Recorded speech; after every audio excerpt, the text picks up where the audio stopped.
Okay, if you're watching this video, you probably had a check engine light code that popped up as P0505, which is an idle air control valve. There could be three possibilities why this part could be bad. Your idle air control valve could be bad itself, or the wires connected to it could be open or shorted. But if the wires aren't open or shorted, then your valve could most likely be bad or it could be dirty. One thing you could do is take it out and clean it. Here's the new one right here. You can take it out and clean it because sometimes they're all dirty, and you can put it back in. But I already tried that. It came on about 2 weeks ago. I had a scanner on hand, plugged it up the moment it came on, the check engine light, and it popped up P0505. So I cleared the code, and after a few drive cycles, came back. So I took it off about maybe a week ago, cleaned it out thoroughly, put it back on, and it's still acting up after I drove a few drive cycles again. So I had to order this part off eBay.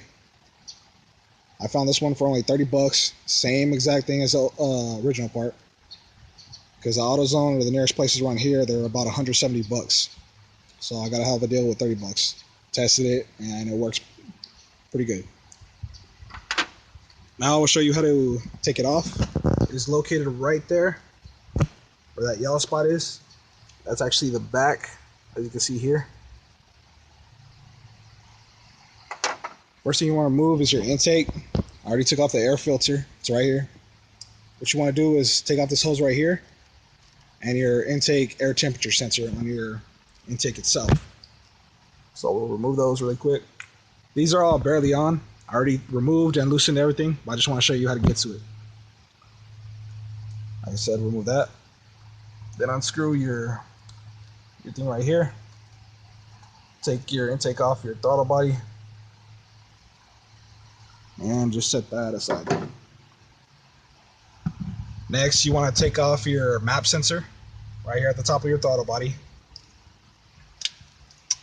Then you want to remove your TP sensor.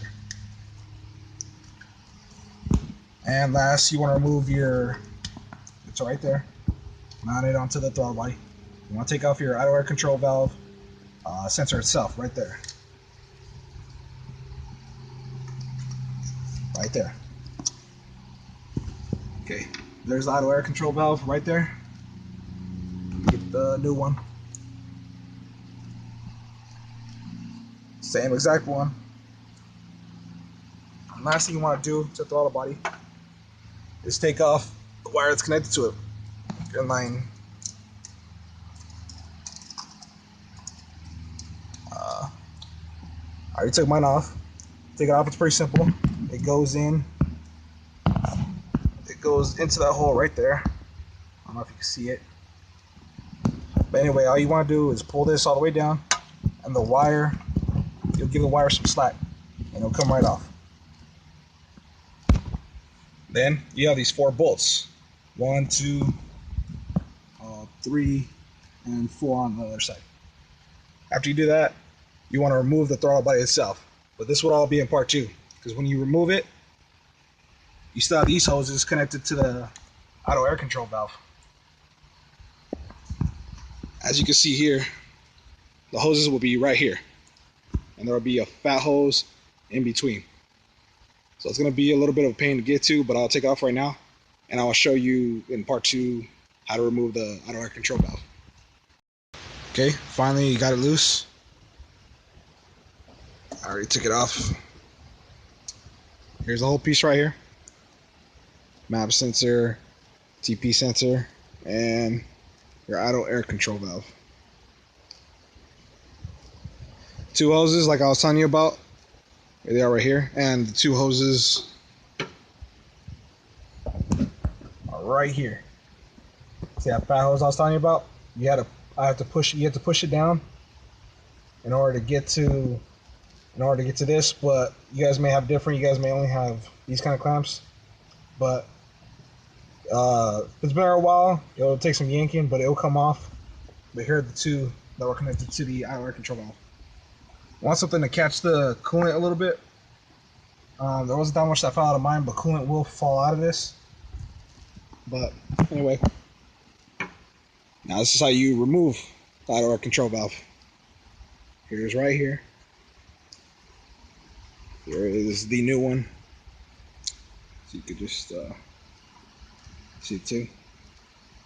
It's only held on by 4 screws. Right there. I already broke them loose. So I don't recommend tightening when you put it back on. I don't recommend tightening with the drill. But like I said, I already broke it loose with a regular screwdriver.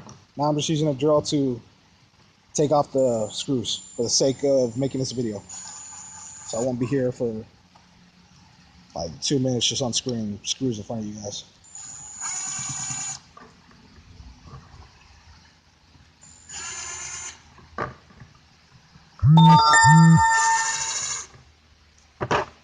Okay.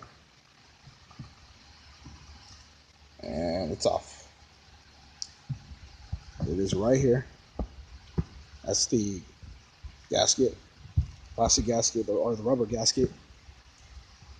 Mine came with a new one. And if yours isn't badly damaged, you could just reuse it.